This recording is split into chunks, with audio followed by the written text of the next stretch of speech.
Sarah, a very big welcome to the team. So great to have you on board. Thank you, Matt. It's really wonderful to be here today. Now, you and I first teamed up in San Diego. We were looking at the problem of human trafficking, a very big issue throughout this country. Yes. What have you got for us today? So today I have the story of Erik Jensen, who went to prison at the age of 17, and he was sentenced to life without the possibility of parole, which happens to be the same sentence that I was handed down.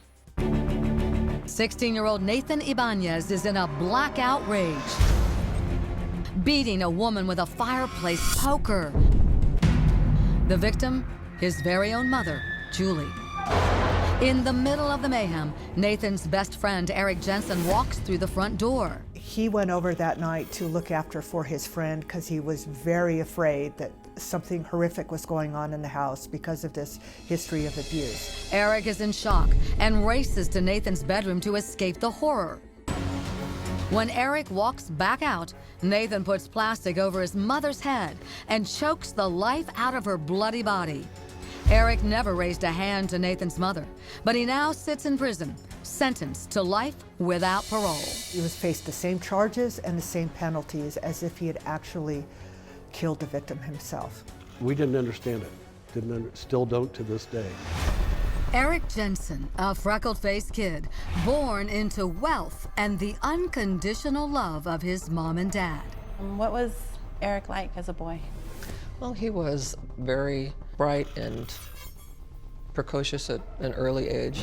To his family and friends, Erik is a sweet, sensitive young man from Highlands Ranch, Colorado, with a good future ahead of him. We encouraged in him from the time he was young was that he be a kind person and compassionate to other people. Maybe a little more sensitive to other people's problems than we had intended. Nathan was one of Erik's friends with big problems. He claimed he was beaten by his father and sexually abused by his mother. Erik told his parents Nathan feared for his life the night he murdered his mother. According to Erik, Nate told him that they said they were taking him to military school, but really they were going to kill him on the way there. He really believed that. His parents were going to kill him on the way there. Bury him in a cornfield somewhere. That's what he truly believed in. Nathan planned to run away that night with Erik's help. But when he gets home, Nathan finds his mother waiting. When she tries to stop him, rage erupts, and Nathan kills her. Then, Erik makes the biggest mistake of his life. He helps Nathan clean up after the murder. I've heard parents say, my kid would never do that. Well, yeah, they would.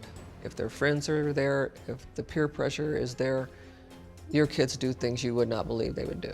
Do you believe he did anything? He definitely aided and abetted in cleaning up the crime scene and doing some other things. He did not participate in actually killing this woman.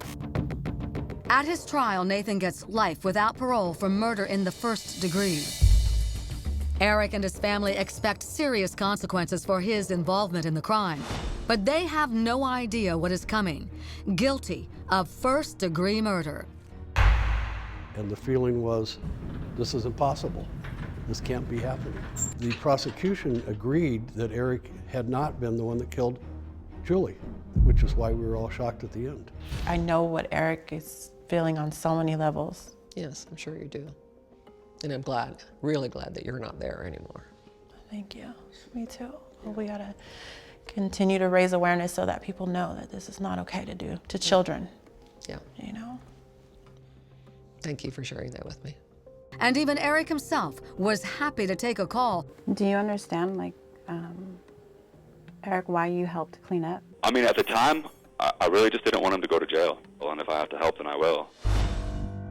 But Erik says he doesn't see things that way today, and he has advice for others who might find themselves in the same situation. Like, I remember feeling like nobody was going to help us, like nobody was going to help him. Mm-hmm. My immediate advice and, like, heartfelt advice would just be, you know, you're not helpless, you're not alone, you have a chance and you have a choice.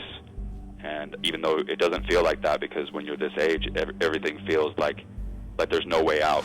But there just might be a way out for Erik now. The United States Supreme Court recently ruled against life without parole sentencing for minors. Attorney Allison Rutenberg says that some states like Colorado have been slow to implement the ruling, but she remains hopeful. I still put his chances at really good. He's the type of person that can be rehabilitated, rather than the very unusual type of juvenile offender that we do need to keep locked up for the rest of their life. I definitely think that I deserve to come to prison. Like, there's no part of me that thinks that I should have got a slap on the wrist. I don't think that having a life sentence is the appropriate way to do that. Meanwhile, Erik has kept himself busy staying out of trouble and earning a college degree while behind bars. I have to meet the people who are trying to help me out of here halfway, at least. Like your parents, right? Exactly. You know, Right. Yeah. You know, they're out there sacrificing their money, their time, their effort, and you know, their lives to get me out. If I'm not doing the same in order to get myself out, then I'm really betraying them. And Erik's mom is ready to take it a step further. A few steps, actually. I'm sure you envision Erik home with you, you guys doing something. After he gets out, Okay. I want to have a party Okay. and have, or go someplace where they're playing music that we can actually do a waltz at, and I want him to dance with me. And he will. And he will. And He won't like will. it, but he will. You may love it. I just, you know, I can hear the music in my head. And right now in Colorado, about 50 inmates, including Erik Jensen, are serving life without parole for crimes they committed as teens. How does it make you feel when you hear these psychologists and these experts say that there are some teens out there who do not deserve a second chance? Well, I understand maybe where they're coming from, but I think that they need to offer up mental health to help those individuals in that situation. I think sending them to prison is the wrong thing to do. Do you have a message, Sarah, to inmates who might be incarcerated now and are at that stage where they're just losing hope? Look at me. I went in at the age of 16. I got sentenced at 17. I was handed down a life without parole plus 4-year sentence. I did 19 years and 7 months, and here I am. Thank you very much for sharing the information with us today. Absolutely. Now, though, we want to hear from you. Do you think these teen killers sentenced to life in prison without parole deserve that second chance to get out of prison?